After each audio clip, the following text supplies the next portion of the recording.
Hello, everybody, and welcome back to the Sideline Eye podcast. I'm delighted to be joined by Niall McCoy, and he's going to talk about us through his recently released book. It's Kings for a Day. It's Armagh's journey to Sam Maguire in 2002. Niall, it's great to have you on, and I know speaking to you a bit off earlier, it's a journey. It's about O2, but it's not about O2. It's about getting there and the years that followed and everything that happened from about the early 90s till about 2005, 2006. Yeah, Sean, it's probably the O2 obviously is the centerpiece of the story, no doubt, but it's probably a decade journey.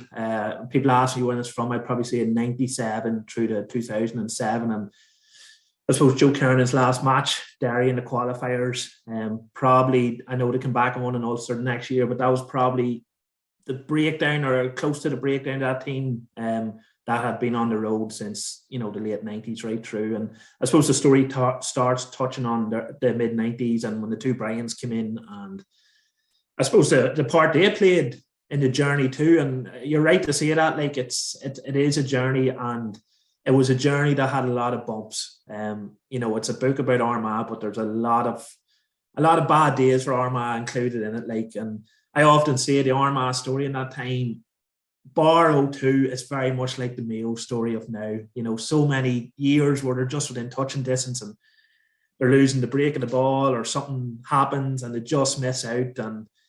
But that 1 year in O2, everything fell their way. The luck went with them in the big moments, and here, no more than they deserved, because it was a team that put everything on the line for so long.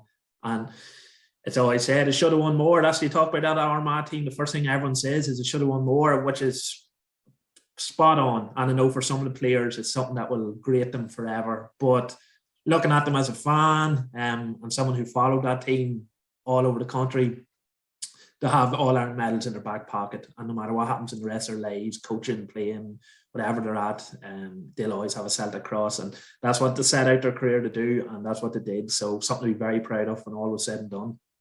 I think it was Oisin McConville said, I think it was Oisin, you can correct me if I'm wrong, but he said that 2002 just felt like the year they were going to win All-Ireland, and even in 2005 they played better football, but they didn't have that same feeling. And I suppose just the heartache of losing three times to the All-Ireland champions in the previous years, 2002, it just felt like the time was right, I suppose, for the players. It did, and Oisin and different boys that are interviewed, they all say the same thing. They said Joe came in, and Joe didn't reinvent the wheel, but what he did was he brought a belief back, because the 2001 qualifier to defeat the Galway, which I give an entire chapter to, was a very dramatic day with the Guard escort not showing up, and for a lot of people, it felt like they're the end of the road of that Armagh team, which is funny looking back now, given how far they went on for another 6 years, essentially 6 or 7 years when you include 08. But O2, Joe's best thing was come in and reinvigorating everyone, and also just the small things that added up that got them over the line. And, lucky generals and all that, Brian Kahneman would have said, the difference between us and O2 was Ronan Clark. Brian also would have said that he felt 2000 was Armagh's greatest ever team, but they didn't get over the line. And they were so unfortunate not to, because they should have beat Kerry. The big Kerry to probably win the All-Ireland. 05, again, I was asked on the podcast this week, what do I think was the best Armagh team? And personally speaking, I'd say 05. To me, they just looked at the peak of their powers. Again, the Tyrone saga, we all know what happened in that semi-final with the late free kick, so close to an All-Ireland. But when all said and done, O2 is the year that will live in infamy for Armagh fans and in GAA history, because it was such a special All-Ireland. I think the colour, the fact it was a first-time winner, which is such a rarity now in the game, it just was something special. Tyrone 03 was possibly, I think was the last first-time winner. So you had 2 years, and you're looking at it now and you're trying to pick the next first-time winner. You'll be looking for a long time. And then just on the book as a whole, how long did it take you, or how much work had to go into this? Because obviously there's the interviews, there's the reading up on match reports, watching old games, the wee details like about, somebody coming up to Graham Garrity and slaying Castle and slagging him about getting Jared Reid sent off. Like, there's so many wee details in it. So. Yeah. Well, some of the stories are actually, just because I happen to be in that place. I was in that pub, I'm watching this boy go up to Graham Geraghty, you know. So that was just like a wee personal sort of story I witnessed. And the same with the tickets for the Hill heading into the O2 semi-final with Dublin and the Drummond TMC saying, you know, bring their crash helmets. Like I was there because I was one of the boys who went up and got those tickets. But a lot of work went into it. It did, Sean. A lot of enjoyable work though. So it was O'Brien's Press, the publisher, and it basically had 9 months essentially to get a first draft in, a first manuscript. The first half of which wasn't too enjoyable. It was doing interviews, which was great, but then came to transcribing, and journalists will know is very, very time consuming. But once I got the interviews nailed down and that, watching those old matches, and my mother was a great one for keeping scrapbooks and videoing games and all. And, you know, that's one thing, the GAA coverage back catalogue, it's not easy to access, but I was quite fortunate that she had a lot of videos going in her cupboard. So I was able to go and watch them, and different ones are on YouTube and different things like that. So the second half, it was tough, now don't get me wrong, but it was an enjoyable process because I was reliving a journey I was on with them, you know, as a supporter, and going to all those matches. Like I wouldn't have missed an Armagh match for years, and just seeing that team going from missing out until what happened that September in 2002 was just it was great to relive it. Not so much maybe the Tyrone defeats of the years after, like, but as part of the story. And I think I hope that's something that comes through in the book, is that it is quite a difficult story at times. You know, there was some dark days for Armagh on the field, and it was just tough times, tough results, a lot of heartbreak. But at the end of the day, as I say, they got there in the end. Didn't get the second title, but they still were All-Ireland champions. Well, those tough days, now I suppose Armagh didn't win as much, that team didn't win as much, but what they did win was, even compared to now, is unbelievable. And in the 90s, it was Ulster football was thriving in the 90s, but Armagh were, you know, the black sheep of Ulster. They couldn't get an Ulster final, couldn't win an Ulster championship game hardly. But there's a great moment in it now where you're talking about, I think it's Jarlath Burns and Geezer are travelling to pre-season training because the league starts before Christmas, and at the same time Down are training for their All-Ireland final against Dublin, and Geezer and Jarlath are travelling through Down and seeing all the Down flags up, and it's such a perfect image of the two counties, where the two counties are at that stage. You could just imagine the head and Geezer as he's driving past all the red and black bunting. It was Jim McCorry had called them in a wee bit earlier just to get a few extra weeks in the legs, and it was just, you know, the contrast between the two counties side by side, and the fact that they had to go from South Armagh, you're travelling through Newry usually to go to wherever they're going, and, you know, the two men nearly come to blows on the training pitch, Jarlath and Geezer, you know, and it's obviously a very tense situation, which is born out of frustration.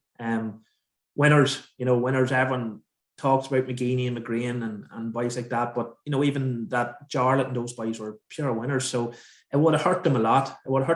You had obviously what Donegal and Derry did, breaking down the wall, but to see Down come back in 91, and then when things weren't going well for Down in 94 to come back and then go on that run, get everything in place before the championship and do it again, like it would have really sort of, it would have torn at them, you know, especially the boys around the South Armagh going into the Abbey and St. Comans and being on the same, you know, pitch as boys who supported Down and different things, and all the slagging and the building sites and all that went at it. And at that stage, Armagh were nowhere near an All-Ireland. You know, they were nowhere near it. They were clocking up Ulster titles here and there throughout the decades.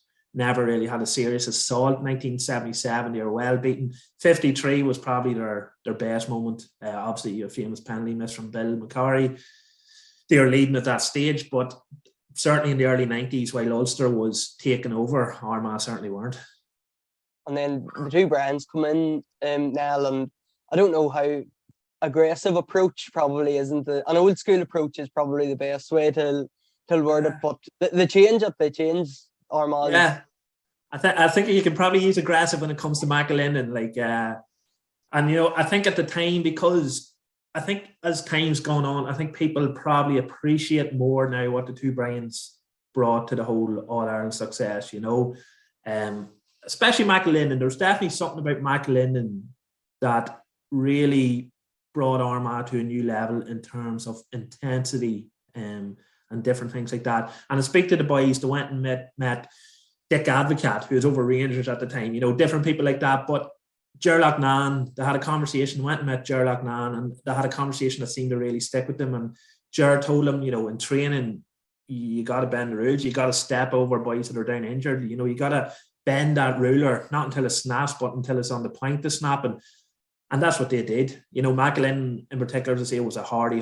buck, always was, still always was, even in his coaching game. But when they came back from their Armagh training was a dead zone, like it was a killing field, and they brought that intensity onto the pitch, started getting results. You could see it, like you can just go through the results from 97, 98 onwards. You can just see them improving year by year, and then obviously in 99 to make the breakthrough.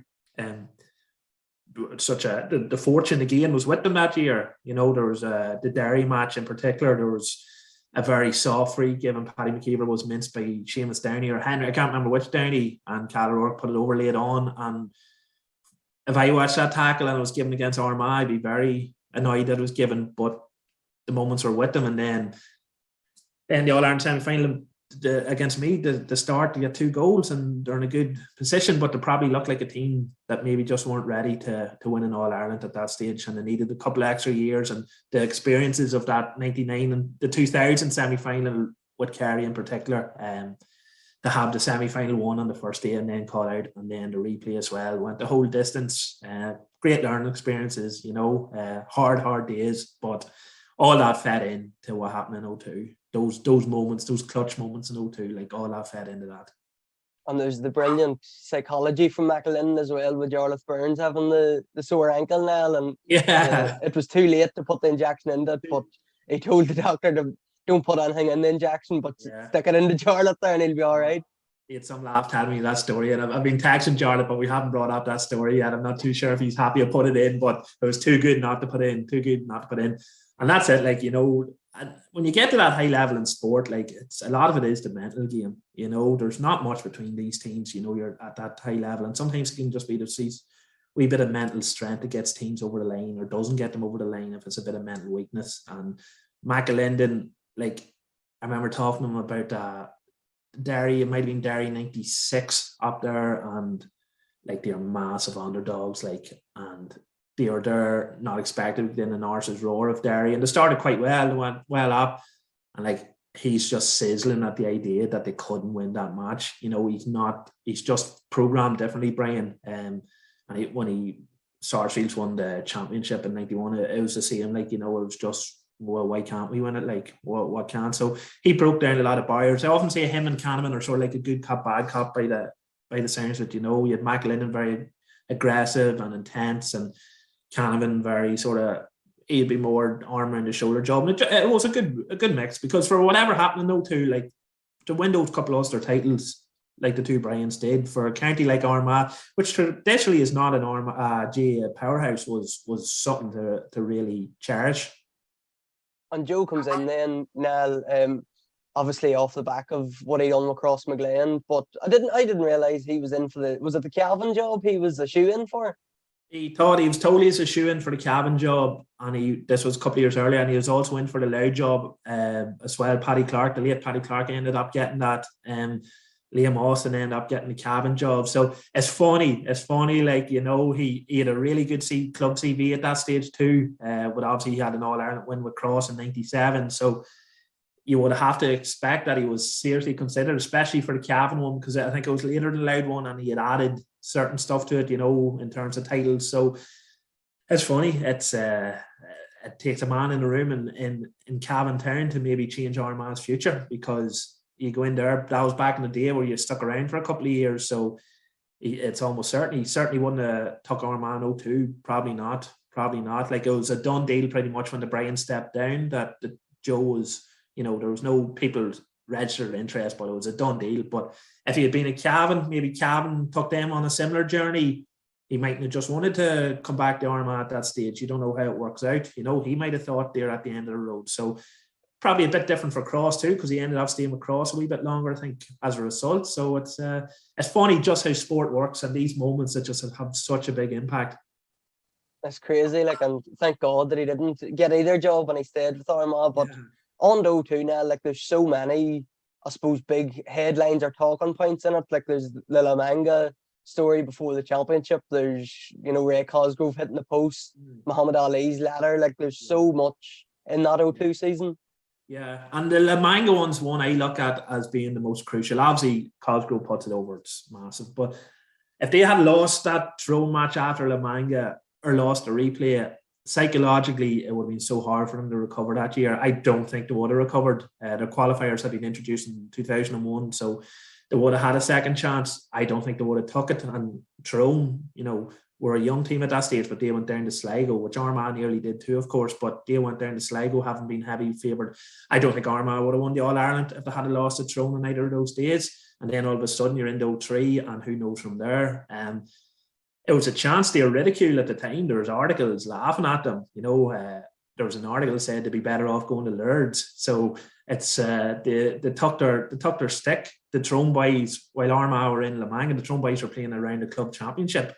I went through all the club reports from Tyrone that weekend and that week, and they're all starting and playing big roles. So they were getting tuned up by playing hardy championship football, and Armagh, to some, were sitting, probably having a few drinks in the sun, taking it easy. But in reality, no one touched a drop of drink. They got, was it John McCluskey said, 6 weeks of training into that small block. They were doing 3 a days, and it was just mad stuff. They had kicking coaches in. It was what county teams would do now 20 years ago, and it did give them an advantage. And I think in the years to follow, the likes of Tyrone, but Kerry especially, saw what Armagh were doing and realised physically and that sort of level of preparation we're going to have to match and better it. But Armagh certainly took it to a new level. It wouldn't have been the first team to go away. I'd say possibly the first team to ever go away on a beer-free period like that and put in such an effort. And here, it paid off. The rest is history, as to say, Sean. I love the bit. I think it's John Toll and Aidan O'Rourke. I think they're coming home from La Manga or something, and Toll says, I think we're going to beat Tyrone, and Rourke says, what are you talking about? We're going to win the Ireland. Yeah, I can just imagine the luck he didn't give him. And that's the belief, and Joe was a master of that. They believed early. They believed obviously before the championship started. La Manga just rubber stamped it. So, and again, I go back to it being a psychological battle at that high level when you have so many good teams as there was around a similar standard. A lot of the time it just comes down to that mental belief. And, we saw that Crossmaglen team under Joe, how many tight matches. And I think I went through the data. I can't remember offhand many replays and 1-point victories they had, but it was significant. It was really, really significant. And it's no coincidence that he was involved in both those teams. He obviously gets them believing. He had the players wanted for nothing. He was very good at looking after the players. And again, the wee bits in terms of, even back then, in terms of gear and different things like that, was such a big thing. So those wee things, as I say, it just all added up, Sean, and was just absolutely crucial. And now there's awkward moments in it too, and I'm sure awkward moments for yourself having to ask people about them. But I'm thinking more the Diarmuid Marsden Red card in 2003 All-Ireland final, and you get Philip Jordan's viewpoint on it, and then there's the taking Geezer off against Tyrone in 2005 semi-final. I know you talked to Joe about it. So there's awkward moments and there's disappointing moments. Yeah, and 2 seminal moments. When you think back at that journey, there are 2 moments that stand out, and you can't do a book. You can't do a book and not touch on that sort of stuff. It can't be a fairy tale. You can't just ignore the stuff that didn't happen. You have to ask, and I did. I have to ask Joe about that substitution. He was probably the only man in the ground, and he'd say it was a group decision, but he's probably the only man in the ground that would have made it. Sean Cavanagh's come out and said how big of a moment it was for them. But you have to ask those questions. The same with the sending off. It's not nice asking Diarmuid about it, because it was obviously such a difficult moment in his life. But like Joe on the substitution, he had the graciousness to speak about it for me, which I massively appreciated. I also, as you mentioned there, I thought it was only fair that Philip Jordan had the opportunity to, give his take on it 19 years on as it would be. I asked him expecting to get a no, but Philip took the call and spoke honestly on it. And as I say in the book, your opinion on it will, it'll depend on whether you went to Croke Park that day with an orange and white flag or a red and white Tyrone flag, so it's one of them things that'll always rumble on. And it was funny, I interviewed the two boys within 5 minutes of each other, so it was just literally, I was working one night and I had the two of them lined up and I was just chatting to them, and it was weird just chatting to them back to back, knowing that they haven't met since, haven't crossed paths. It's just the way it's worked out, like they weren't in the same teams or anything like that. And it was just a pretty big moment. And, that's the thing. Aidan O'Rourke, very honest, would say you do what you have to do to win. And Aidan O'Rourke is very, very close to James, always has been, but he says you do what you have to do, and he wouldn't begrudge Philip. His view, obviously, is that, he sinned, but he wouldn't begrudge him it, whereas other people would hold a real grudge. And then, as I say it, Tyrone people would say he done nothing wrong. So it's the loyalty of sport. It's the loyalty of sport. But as I say, Sean, I think it was just important that you touch on those bad days as well, and you do it justice and ask it, because it happened and it was all part of that journey. And so you have to do the big justice and go through the bad moments as much as it's good. And the bad moments usually involved Tyrone after 2002. So the rivalry was unbelievable, and probably rivaled only by Dublin and Mayo of recent years, but then they're not close neighbours, so it's probably not the same. Armagh, Tyrone, obviously big neighbours, big rivals, and like Oisin McConville talking about Ricey and Gormley and stuff, and they've maybe moved on a wee bit, but I'm sure not all the players have. No, like Oisin and Gormley and Ricey just did not like each other, and Oisin's quite honest about that. They've buried the hatchet, that he says. I buried the hatchet, Ricey, not in his back or in his head. So and he met Connor a few times, so that's all good now, and we're that far on. But it was a tremendous rivalry. I remember being in the crowd for the 2005 Ulster final replay, and it just being spiteful in the crowd. I had been working a placement with Ulster Council for the drawn match, so I was actually on the sideline for the drawn encounter, and that was a really good experience. And then a week later, just like I've never seen a GAA crowd as spiteful, to be honest with you. But then by the semi-final, that whole spitefulness in the crowd seemed to have disappeared. But it was an unbelievable rivalry. I remember the 2005 semi-final, I think it was Tony Davis possibly in the Sunday game saying the Tommy Murphy Cup final beforehand was a better match, and which just nonsense, because that Tyrone semi-final replay was incredible. And Tyrone, in the second half of the book, Tyrone dominate the story, and pains me to see it. It's a rivalry they come out on top of, and slender margins in 2005. I'm convinced to beat Tyrone to win that All-Ireland. So you're talking in that era, it's probably 2-2 in All-Ireland rather than 3-1, that's sport. So there's no denying, that Ulster title in 2005 was particularly sweet. But overall, you're asking who won the rivalry, you have to say Tyrone, unfortunately. And I suppose there's a disappointing bit in it that, Steve McDonald reveals that the team isn't close anymore. And you would imagine that team that slogged together and fought together for so long, they created a bond. And maybe they have, and it's just the way lives have turned out that they don't meet up, where they're not as close as they once were. People ask me about that, they've all asked about, because Stevie I met him in the golf club and a great chat with him, and he was genuinely disappointed, and he said he tried a couple of times to get things sorted, and it'd be the same 5 or 6 boys would be thumbs up, and the rest, half them wouldn't even respond, and it did annoy him. And I know even Oisin there, over the last couple of years, has reached out and sort of become more contactable to boys that he maybe wouldn't have been as close at. He's made a big effort too.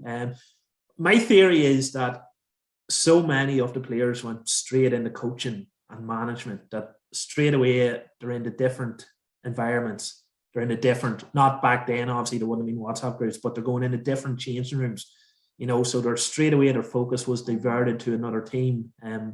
Family gets in the way, different things get in the way.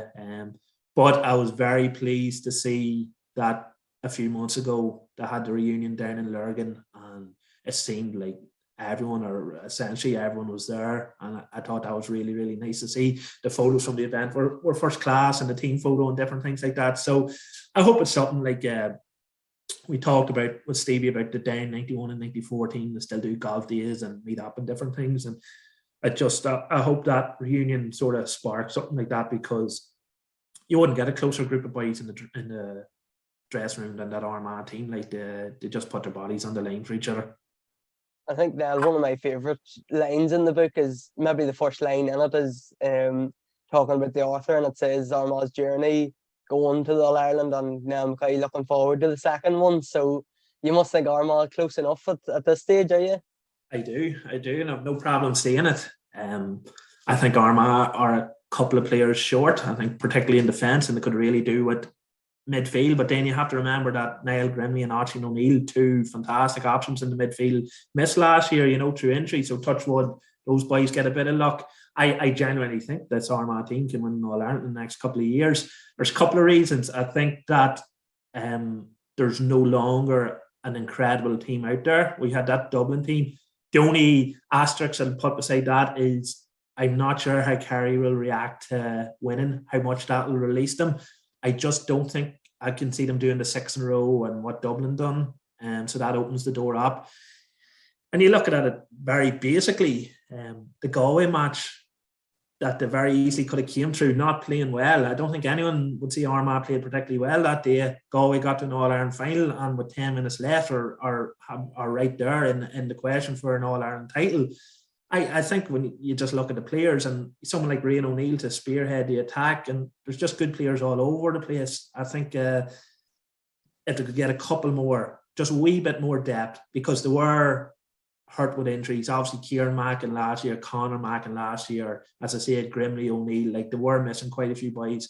If they could just get a couple more players and maybe a wee gem here or there, I genuinely don't think there's any game that they'll be going in as massive underdogs. And who knows? And there's something like, you look at it, and here, they won in All Ireland, Tyrone, they won the 4th All Ireland, and that's probably something to do with it. Like, but they've been leaking players over this last 2 years. And here, when you've got the All Ireland in your back pocket, it's probably a lot handier. But you're looking at the Armagh team, there hasn't really been anyone dropping off bar here or there. Like, it's none of your key players seem to be opting away or doing this or doing that or making out they've had enough of it. They all seem really, really committed to it. And they're mostly a young side. You take the likes of Rian and Charlie Og and, Ethan. Well, Ethan's around a few years now at this stage, but there's still plenty of oil in the tank. And again, I think you need your luck with your injuries and you need your luck during the games, because that Armagh 0-2 game, very easily in the Sligo game, in the replay, a penalty could have been awarded in the last minute, and that's the All Ireland over. Very easy against Dublin semi-final. Cosgrove's free is a few inches to the left, goes to, I think it was a replay back then, Dublin probably win. All Ireland final, Kerry, and it was only when I was watching it back, Kerry ran over them in the first half, and very, very fortunate that Kerry weren't 6 or 7 points up at the break, and that probably would have been that. So the luck's in. When the luck's in, and I hope to God McGeeney and the boys get the luck in the next couple of years, because I genuinely think they can win the All Ireland. And now I'd actually forgot about that. Low 2 half time, obviously, is another moment. I talked about Lamanga and Muhammad Ali's letter and that, but I think it comes down to, obviously, the famous bit is Joe smashing his losers All Ireland medal off the wall and everything. But I think Aidan O'Rourke and Geezer say we'll have to be more aggressive here, and that's probably what happened in the second half. Yeah, I think they're in the toilets together, and just and McGeeney or Ian, I don't know, and they're like, we can take getting beat by a better team, but we can't take not putting a hand on these lads. And they're giving Kerry the space at Croke Park, and they went out to start the second half, and O'Rourke crunches Gooch and picks up a yellow card in the first minute. And it's cynical, of course it's cynical. I don't think the cameras catch it right, but talking to you, I think he came down the middle of Gooch, and it was yellow card all day long. But Cooper goes out of the game, but it was an early message that had to be delivered that Armagh weren't going to just let them have this All Ireland their own way. They really, really put down a physical mark in that second half. McGrain and Toll, who had the struggle in the first half, O'Shea ran the show, they came into it as monsters in the second half. McGrain's second half was massive. Toll, like McCann, incredibly underrated. The up intensity, but the up the physicality too, and they shut Kerry a wee bit, and that opened the gate a wee bit for them, and they took full advantage. So here, if you lose to a better team, sometimes you just have to hold your hands up. But if you lose a team just giving them the space of the world, that's something that they would never have got over. And Nell, it's a brilliant book, and there's so many wee details. I know somebody like me, I was 6 when Armagh won All Ireland, so I don't remember a whole pile about it. So there was a lot of new stories and a lot of new details that I didn't know. So it was very good for the likes of me, and I'm sure older people as well. It'll bring back so many good memories of big days in Dublin and big days in Croke Park. And hopefully we're going back to it. And as you say, hopefully Geezers Main can lead us to a few big days in Croke Park and that. But now, just to finish up, where can you get the book? It's a perfect Christmas present for all the Armagh fans out there. So where can you get it? Yeah, it's available online. It's available in shops and online. It's in your Waterstones and your Easons and all those. It's O'Brien Publishing who actually published the book, so it's on their website. It's on Amazon. Amazon have a wee 25% deal on for a couple of days. I don't know how long that's lasting. It doesn't say how long that's for. So it's in all usual outlets, Sean. And if anyone has any questions or anything, they can just drop me a line on Twitter or email or whatever, so it'll get me. So all the usual spots, Sean. So get out there and get that book. It's a superb tale and a superb journey. Probably one of the best GA journeys in recent memories anyway. And it's, as I said, a perfect gift for Christmas for all Armagh fans out there. And we'll hopefully be back there again someday soon. Nell, appreciate you coming on. This is my last podcast of 2022. We'll be back for the McKenna Cup in early January. I think the first round's the 4th of January. So we'll be back for it, but that's us tied up for 2022. So thanks very much, Nell, for coming on and telling us all about your book. Cheers, Sean, and great work with the site this year.